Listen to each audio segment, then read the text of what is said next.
मित्र हो. मी रघुनाथ शेंडे. माझ्या काही आठवणी जुन्या नवीन, काही प्राण्यांच्या, काही पक्ष्यांच्या, त्यातलीच एक आठवण तुमच्याबरोबर शेअर करतो. आठवणी मनीमाऊच्या. ती आली, ती वावरली, प्रथम धुतकारली, पण नंतर सोसायटीमध्ये मिसळून गेली. माणसाप्रमाणे प्राणीही आपले प्रारब्ध घेऊन जन्माला येत असावेत.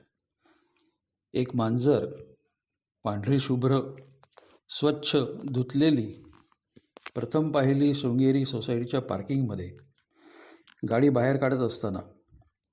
नंतर सोसायटीत फिरताना दिसली तेव्हा वाटले भटकी असेल वा कोणी पाळली असेल. पण प्रत्येक दारापाशी तिची घरात यायची, शिरायची इच्छा धडपड दिसायची. नको ती ब्याद म्हणून सर्व तिला हाकलून लावायचे. कणव येऊन फार तर बशीत दूध घालायचे. नंतर लक्षात आले की बहुधा ही बड्या घरची पाळी मांजर असावी.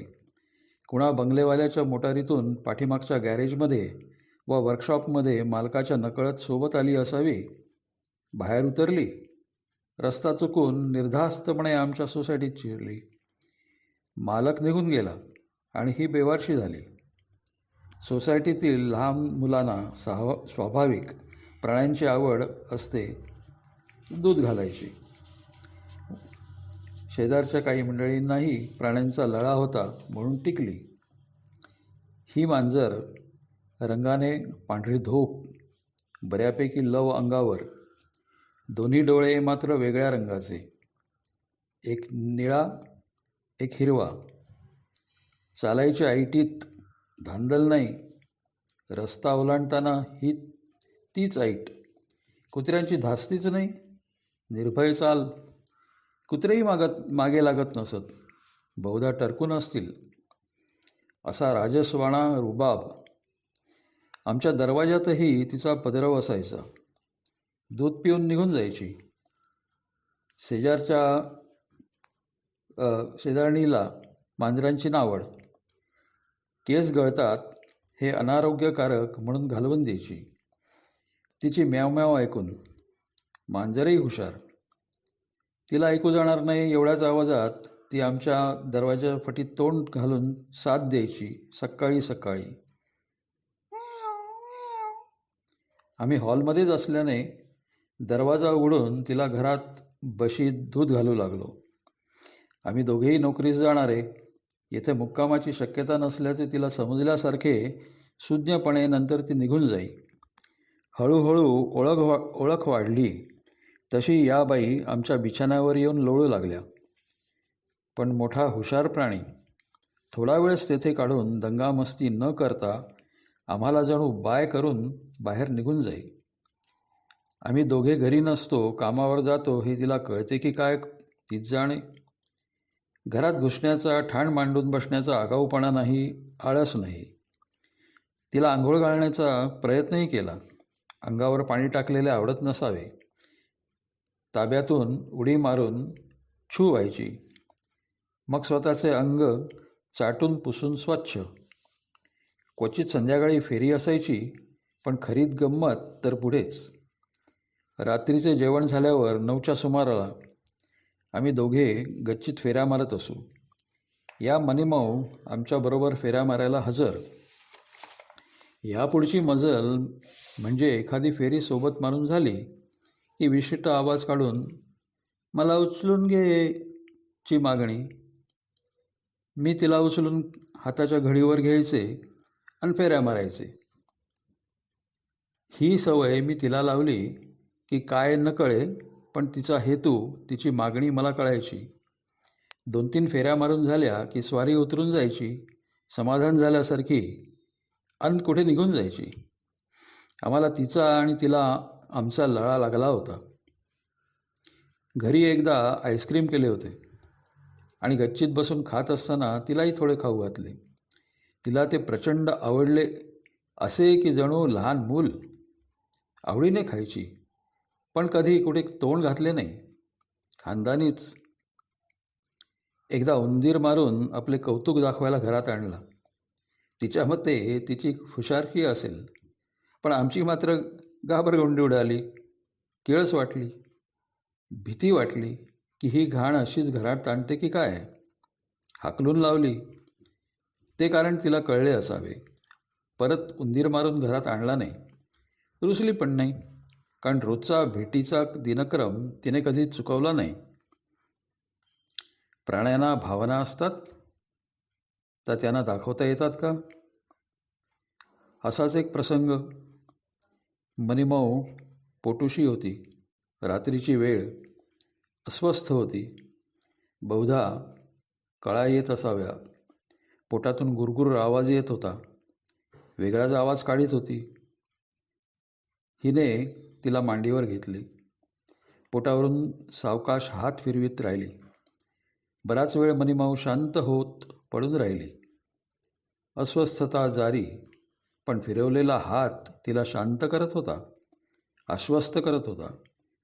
बराच वेळ झाला. रात्रीच्या जेवणाची तयारी करण्यासाठी व नंतरची कामे करण्यासाठी तिला खाली ठेवणे भाग होते.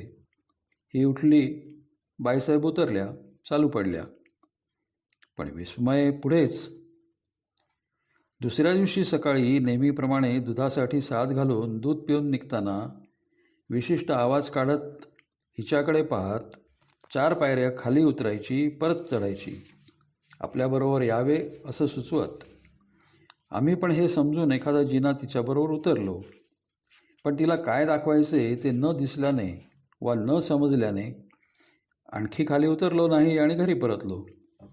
ती पण निराश झाल्यासारखी खाली निघून गेली. दुसऱ्या दिवशी सकाळी काही कामानिमित्त शेजाऱ्यांच्याकडे ही गेली होती. हॉलमध्ये तेथे मनीमाऊ हजर. हिला पाहून जणू अत्यानंदाने आवाज करीत तिचे लक्ष कपाटात असलेल्या आपल्या नवजात पिलांकडे वळवत होती. तेव्हा समजले की ती आम्हाला आपली पिले दाखवण्यासाठी त्या शेजाऱ्यांच्या घरी बोलवत होती. आपल्या आनंदात सहभागी होण्यासाठी, कृतज्ञता व्यक्त करण्यासाठी. बहुधा ती आम्हाला आपल्या कुटुंबातील मानत होती. आम्हीच केवळ असमंजस. तिची भाषा कळली तरी भावना समजली नव्हती, कारण समजले नव्हते. आम्ही पूर्वी आपल्या पाळीव कुत्र्यांशी बोलणाऱ्या माणसांना, त्यांच्यावर माया करणाऱ्यांना हसत होतो. त्यांना काय समजतंय अशा समजुतीने. पण या मनीने आमच्या ज्ञानात, समजुतीत भर घातली, माया लावली. मनीमाऊची पिले शेजाऱ्यांच्या मायेखाली वाढू लागली. सोसायटीच्या आवारात बागडू लागली. काही इतरांनी नेली. एक पिलू राहिले. त्या शेजाऱ्यांच्या मुलीच्या अंगाखांद्यावरच ते वाढू लागले. नामकरण गुब्बी. लवकरच एक दिवस ती मुलगी पण लग्न करून सासरी निघून गेली. पिलाकडे दुर्लक्ष होऊ लागले. मनीमाऊ त्या पिलाला घेऊन आमच्या घरात फिरू लागली. ते पिलूही आपलेच घर असल्यागत घरात वावरू लागले. त्या पिलाला रात्री कुठे ठेवायचे ही विवंचना आम्हाला. तर त्या पिलाला घरात राहावेना, झोपेना.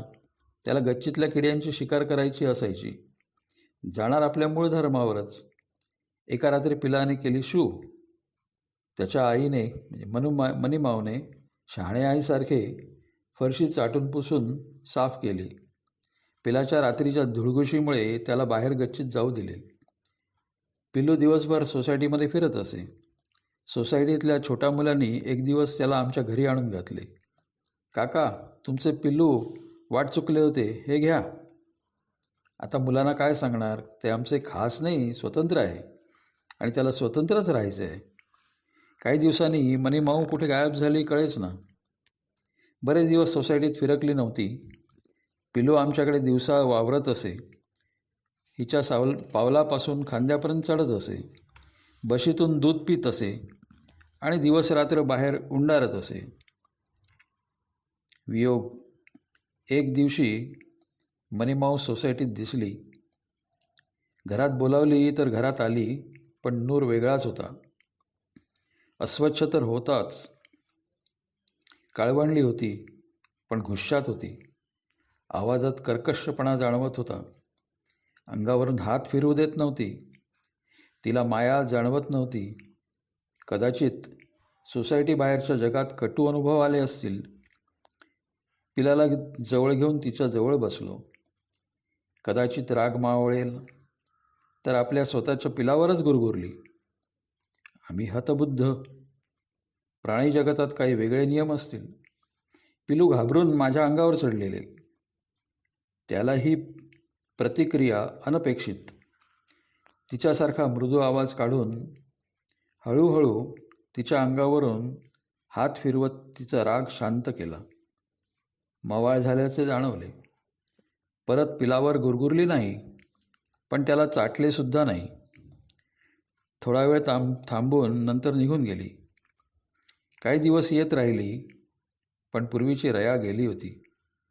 माया पूर्ववत झाली, पण वागणूक वेगळी होती. नंतर अचानक गायब झाली, परत न भेटण्यासाठी. वियोग, दुसरं काय.